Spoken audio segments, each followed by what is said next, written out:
ब्रेकनंतर zero आवरमध्ये आपलं पुन्हा एकदा स्वागत। दुसऱ्या पक्षाच्या आमदार खासदारांना स्वतःकडे ओढणे, खासदार आमदारांनी पक्षांतर करणे, प्रसंगी बंडखोरी करणे किंवा वेगळा पक्ष देखील काढणे, राजकारणामध्ये हे सगळं काही सुरूच असतं। हे पूर्वीही होत होतं, आता सुद्धा होतंय।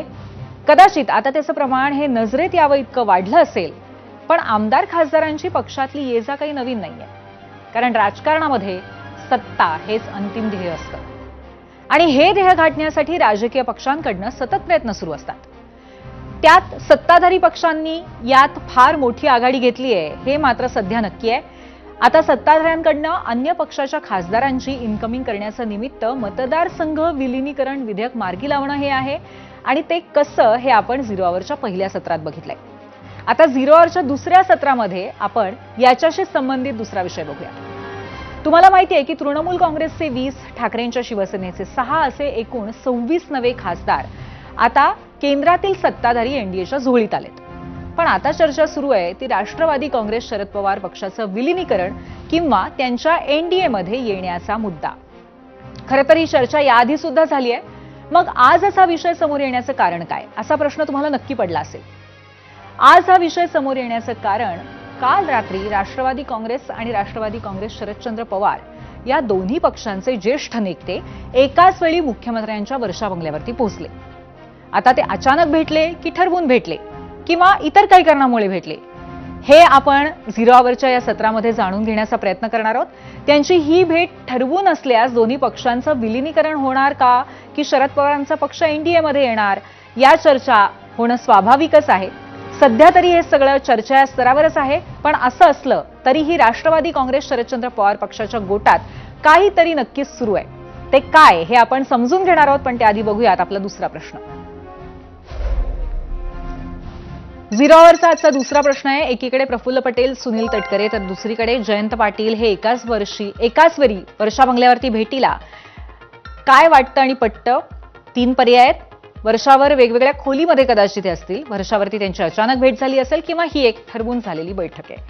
महाराष्ट्राला याबद्दल काय वाटतंय हे आम्हाला समजून घ्यायचंय। तुम्हाला हे माहितीच आहे की एप्रिल महिन्यामध्ये केंद्राचं मतदारसंघ फेररचना घटना दुरुस्ती विधेयक संसदेत पडलं। पण आता सोमवारपासून सुरू होणाऱ्या पावसाळी अधिवेशनामध्ये केंद्र सरकार पुन्हा हे विधेयक आणून मंजूर करण्याच्या निश्चयात आहे। हे विधेयक तडीस नेणं या उद्देशाने केंद्र सरकार जणू छातीला माती लावूनच प्रयत्न करत आहे। त्यासाठीच आधी तृणमूल काँग्रेसचे 20 बंडखोर खासदार आणि त्यानंतर ठाकरेंच्या शिवसेनेचे 6 खासदार शिंदेंच्या माध्यमातून एनडीएमध्ये सामावून घेण्यात आलेत। यानंतरही केंद्रातील सत्ताधाऱ्यांना आणखी खासदारांची गरज आहे।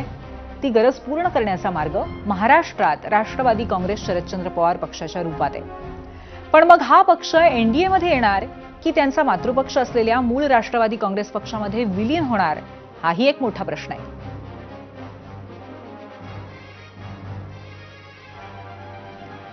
अर्थात ही सगळी चर्चा नव्याने सुरू होण्याचं कारण दडलंय ते वर्षा निवासस्थानी काल रात्री घडलेल्या घटनेमध्ये। वर्षा हे मुख्यमंत्र्यांचं सरकारी निवासस्थान आहे, सगळ्या महाराष्ट्राला माहिती आहे। आणि याच निवासस्थानी दोन्ही राष्ट्रवादी काँग्रेसचे 3 प्रमुख नेते काल रात्री एकाच वेळी एकत्र आले। पुन्हा नीट ऐका, मी म्हणते की प्रमुख नेते एकाच वेळी तिथे आले, पण त्यांची भेट झाली नाही, पण ते एकत्र तिथे एका वेळेला होते। म्हणजे त्यात झालं असं की राष्ट्रवादी काँग्रेस शरदचंद्र पवार पक्षाचे नेते जयंत पाटील तिथे मुख्यमंत्र्यांशी वेगळ्या विषयावरती चर्चा करण्यासाठी पोहोचले होते। बराच वेळ ते प्रतीक्षा खोलीमध्ये बसून होते। त्यावेळी मुख्यमंत्री देवेंद्र फडणवीस एक बैठक घेऊन त्या खोलीत आले आणि त्यावेळेला त्यांच्यासोबत राष्ट्रवादी काँग्रेसचे सुनील तटकरे आणि प्रफुल्ल पटेल सुद्धा होते, अशी सूत्रांची माहिती आहे। आता असे हे तिन्ही एकाच वेळी तिथं पोहोचणं आणि ते सुद्धा सध्याच्या राजकीय वातावरणामध्ये हा खरंच फक्त योगायोग असेल का, हा निश्चितच चर्चेचा विषय ठरतो। बघूया याबद्दल जयंत पाटील यांनी काय सांगितलंय। ईश्वरपूर आमचं शहर जे आहे त्याच्या नगराध्यक्ष पदाचा निर्णय हा चुकीचा झालाय, एवढंच मला त्यांच्या कानावर घालायचं होतं। आणि दुसरं कोणतंही काम नव्हतं, त्यामुळे माझ्याकडे कुठला कागदही नव्हता। मी त्यांच्याकडे काही निवेदन दिलं वगैरे अशी काही भानगड नाही। मी जाऊन त्यांच्याशी बोललो, ते बऱ्याच वेळाने बाहेर आले, कारण त्यांनी बाहेर आल्याने मला सांगितलं सॉरी माझं जरा मीटिंग चालू आहे, पण काय सांगा। मग त्यांना सांगितलं सांगून भेट झाल्यावर मी निघून आलो. त्या पलीकडे कोणती चर्चा करण्याचा प्रश्नच उद्भवत नाही ना. मुख्यमंत्र्यांच्या बंगल्यावरची ही भेट दोन्ही राष्ट्रवादींचं विलिनीकरण किंवा शरद पवार यांच्या पक्षाने एनडीएमध्ये येण्यासंबंधीची चर्चा नव्याने सुरू होण्याचं केवळ एक निमित्त ठरलंय. पण हा विषय नवा नाहीये, हेही तुम्हाला माहितीये. पक्षाने एनडीएमध्ये सहभागी होण्यासंबंधीच्या बैठकीमध्ये जयंत पाटील हे स्वतः अनुकूल होते आणि त्यावेळी रोहित पवार त्यासाठी प्रतिकूल होते. त्यातूनच रोहित पवार बैठक सोडून निघून गेले होते, असंही याआधी बाहेर आलंय. आता केंद्राच्या घटना दुरुस्ती विधेयकाला प्रसंगी पाठिंबा देऊ हे सुप्रिया सुळेंचं आजच केलेलं वक्तव्य, यामुळेच राष्ट्रवादी काँग्रेस शरदचंद्र पवार लवकरच सत्ताधाऱ्यांसोबत येणार हे निश्चित असल्याचे ठोस संकेत मिळत आहेत. पण पुन्हा प्रश्न उरतो तो पवारांचा पक्ष विलीन होणार की एनडीएमध्ये जाणार. जयंतराव तर ऑफिशियली गेले होते, गाडीने गेले, गाडीने आले. त्यांनी जयंतरावनी काय हुडी बुडी घातली नव्हती, ऑफिशियलीच गेले, काही प्रॉब्लेम नाही. एक तिथे सुनील तटकरे जी आणि प्रफुल्ल पटेलची होते का नाही ह्याचं उत्तर माझ्याकडे नाही. आणि हा प्रश्न मला विचारायच्या ऐवजी हा प्रश्न तुम्ही माननीय देवेंद्रजींना विचारला पाहिजे, कारण काही मीटिंग त्यांच्या घरी झाली. आमच्या पक्षाचे नेते इस्लामपूरच्या ईश्वरपूरच्या कामासाठी गेले होते, ऑफिशियली वेळ मागून गेले होते. त्यांचं काम झालं आणि पुढच्या दरवाज्याने गेले आणि पुढच्या दरवाज्याने परत आले. एकूणच दोन्ही राष्ट्रवादी काँग्रेसच्या गोटात सुरू असलेल्या या हालचाली खूप काही सांगून जातात. अर्थात असे विषय कुठलाही नेता समोर येऊन कधीच सांगणार नाही. मुळात राजकारणामध्ये जे करायचं असतं ते कधीच सांगितलं जात नाही. पण आमदार खासदार नेत्यांशी झालेल्या चर्चेतनं बरेच संकेत मिळत असतात. एकूणच या दोन्ही पक्षामध्ये काय सुरू आहे हे जाणून घेऊयात आमचे प्रतिनिधी निलेश बुधावले यांच्याकडनं. निलेश आपल्या सोबत आहेत. निलेश, शरद पवारांच्या राष्ट्रवादीची विलिनीकरणाबाबत नेमकी काय भूमिका आहे? ते एनडीएमध्ये येतील की विलीन होतील, काय सांगशील?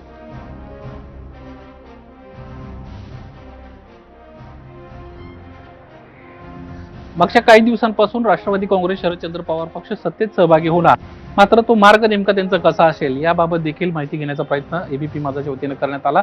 आणि त्याच्यामध्ये जी प्रामुख्यानं माहिती समोर आली त्यानुसार राष्ट्रवादी काँग्रेस शरदचंद्र पवार पक्षातील खासदारांची एक मात्र भूमिका अशी आहे की कुठेतरी आपल्याला सत्तेतच जायचं असेल तर राष्ट्रवादी काँग्रेस पक्षाचा पर्याय न वापरता थेट आपण एनडीएचा घटक पक्ष व्हावं आणि भाजपसोबत म्हणजे एनडीएचा घटक पक्ष म्हणूनच सत्तेत सहभागी व्हावं, अशा पद्धतीची त्यांची भूमिका आहे. यामुळं दोन फायदे होऊ शकतात. एक तर एनडीएचा घटक पक्ष आणि आपल्याकडे असणारे 8 खासदार या जोरावर आपल्याला केंद्रात एक मंत्रिपद मिळू शकतं आणि राज्यात देखील आपल्याला मंत्रिपदाची संधी मिळू शकते. राज्यामध्ये राष्ट्रवादी काँग्रेस पक्षाकडून 2 मंत्रिपदांची अपेक्षा असल्याची देखील माहिती एबीपी माझाला विश्वसनीय सूत्रांना दिलेली आहे. राष्ट्रवादी काँग्रेस पक्षांच्या राज्यातल्या आमदारांचा जर आपण विचार करायला गेलं तर काही दिवसांपूर्वी विधिमंडळ अधिवेशन सुरू असताना जयंत पाटलांच्या उपस्थितीत आमदारांची विधिमंडळ परिसरातच एक बैठक झाली होती.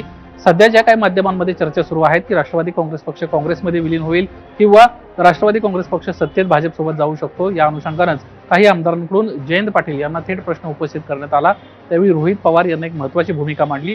त्यांना स्पष्टपणे म्हटलं की कुठल्याही परिस्थितीमध्ये आपण भाजपसोबत जायचं नाही, तसं असेल तर आम्ही तुमच्या सोबत नसेल. आणि असं म्हणत रोहित पवार यांना त्या बैठकीतूनच काढता पाय घेतल्याची देखील माहिती मिळते. त्यावेळी राष्ट्रवादी काँग्रेस पक्षातल्या इतर आमदारांनी मात्र काँग्रेससोबत जर तुम्ही जाणार असेल तर ते आम्हाला शक्य नाही, आम्हाला वेगळा विचार करावा लागेल, अशा पद्धतीची भूमिका मांडली. आणि त्यानुसार राष्ट्रवादी काँग्रेस पक्षात शरदचंद्र पवार पक्ष हा कुठेतरी सत्तेत जर जाणार असेल तर तो एनडीएचा घटक पक्ष म्हणून जाईल, अशा पद्धतीची भूमिका त्या ठिकाणी आमदारांकडून मांडण्यात आली.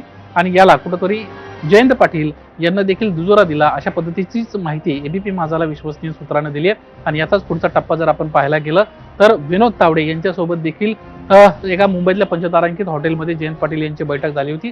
आणि त्यानंतरच आपण रात्री उशिरा देखील पाहिलं की राष्ट्रवादी काँग्रेस शरदचंद्र पवार पक्षाचे प्रदेशाध्यक्ष जयंत पाटील हे अचानक वर्षा निवासस्थानी पोहोचल्याचं देखील पाहिलं. मुळात त्या वर्षा निवासस्थानी जी बैठक झाली होती त्या संदर्भामध्ये त्यांना ज्या काही माध्यमांमध्ये चर्चा आहेत त्या जरी फेटाळल्या असल्या तरी आगामी काळात राष्ट्रवादी काँग्रेस शरदचंद्र पवार पक्ष सत्तेत सहभागी झाला तर आश्चर्य वाटायला नको. पण मग निलेश, या स्थितीमध्ये सुनेत्राताईंच्या नेतृत्वातल्या राष्ट्रवादी काँग्रेसचं म्हणणं काय? तिथली नेते मंडळी शरद पवारांच्या पक्षाला सोबत घ्यायला तयार आहेत का? हा सुद्धा एक महत्त्वाचा प्रश्न आहे.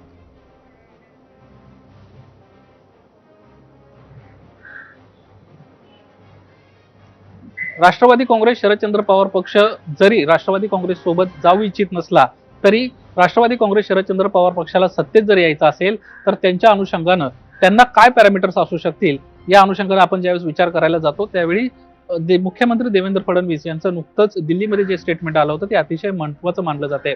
देवेंद्र फडणवीस यांना म्हटलं होतं की आगामी काळामध्ये आमच्या पक्षासोबत म्हणजे एनडीए मध्ये कुठलाही नवीन पक्ष येणार नाही, आमच्या सोबत जे आहेत त्यांना आम्ही सोडणार नाही आणि शरद पवारांची राष्ट्रवादी आम्ही फोडणार नाही.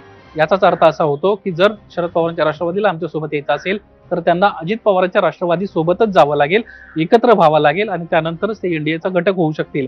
हे एकीकडे असताना दुसरीकडे राष्ट्रवादी काँग्रेस पक्षातील लोकांची काय मानसिकता आहे किंवा पक्षाच्या प्रमुखांचं या संदर्भात काय मत आहे हे जाणून घेण्याचा ज्यावेळेस प्रयत्न केला त्यावेळेस राष्ट्रवादी काँग्रेस शरदचंद्र पवार पक्षाला आपल्या सोबत घ्यायला कुठेतरी वरिष्ठांचा नकार आहे अशा पद्धतीची माहिती एबीपी माझाला विश्वसनीय सूत्रानं दिली आहे. यातली आणखीन एक महत्वाची बाब अशी आहे, जर राष्ट्रवादी काँग्रेस शरदचंद्र पवार पक्ष राष्ट्रवादी काँग्रेस पक्षात आला तर नक्कीच सत्तेमधला जो वाटा राष्ट्रवादी काँग्रेस पक्षाच्या वाट्याचा आहे तो कमी होईल आणि त्यातील काही वाटा जो आहे तो शरद पवारांच्या राष्ट्रवादी सोबत जाईल आणि त्यामुळेच हा दुसरा जो घटक पक्ष आहे तो आपल्या सोबत नको, ही प्रामुख्याने भूमिका वरिष्ठ नेत्यांची आहे.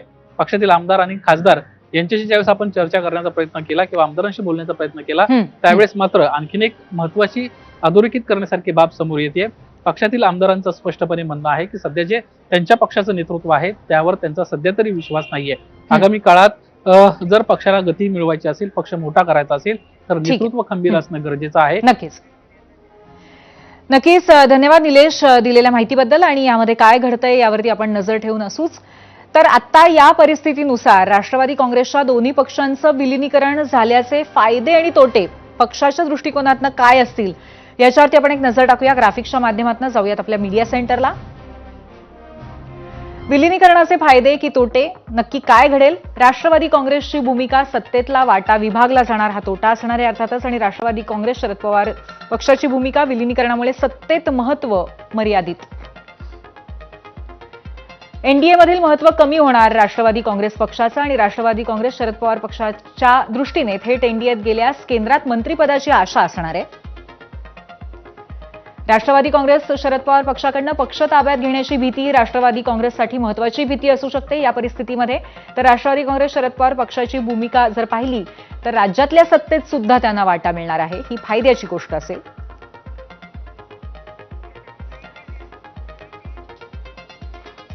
त्यामुळे ही परिस्थिती कदाचित राष्ट्रवादी काँग्रेससाठी काहीशी तोट्याची पण राष्ट्रवादी शरद पवार पक्षासाठी फायद्याची असू शकते. याबरोबरच एक छोटासा ब्रेक घेणार आहोत. ब्रेक नंतर पुन्हा एकदा दुसऱ्या प्रश्नावरचा कौल जाणून घेऊयात. पाहत रहा एबीपी माझा. The only Jupiter more than more.